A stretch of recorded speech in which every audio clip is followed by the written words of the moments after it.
Автотоку представениот кросовер C5X е комбинација на елеганција на лимузина, практичност на караван и повисоко растојание од тлото, типично за спортско корисно возило. Амбициите се големи, како и пропорциите на новитетот, кои го сместуваат во сегментот D, каде не се важни само димензиите. Купувачите во таа класа се едуцирани, многу добро знаат што сакаат од возилото, имаат високотехнолошки барања и во ниту еден случај не се подготвени да го жртвуваат својот комфор и естетски очекувања. Токму тука Citroen има што да каже.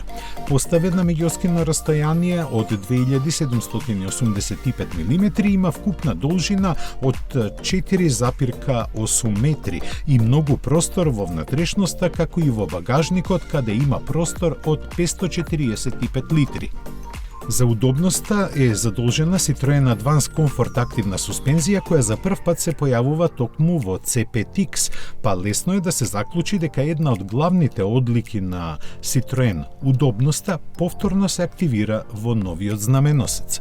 Интериерот е скроен за сладокусци кои сакаат да уживаат во секој изминат километар. Просторноста е исполнета со последните остварувања на план на безбедноста во возењето и заштитата на патниците, што го поедноставува возењето. Околу возачот се концентрирани head-up дисплеј од големите инфотеймент системи со 12-инчен дисплеј осетлив на допир со гласовни команди. Сето тоа е заокружено со квалитетни материјали и ергономија кои го прават престојот во кабината пријатен. C5X има многунаменски карактер засилен со еколошка употребливост. Во понуда се бензински мотори засилени со плагин хибриден погон, кој овозможува движење на струја до 50 км и постигнува на струја максимални 135 км на час, по што му се стартува бензинскиот мотор. Вкупната сила му е 225 коњи. Иако е неодамна представен, комерцијализацијата ќе започне во втората половина на годината, кога ќе се знаат и останатите поединости.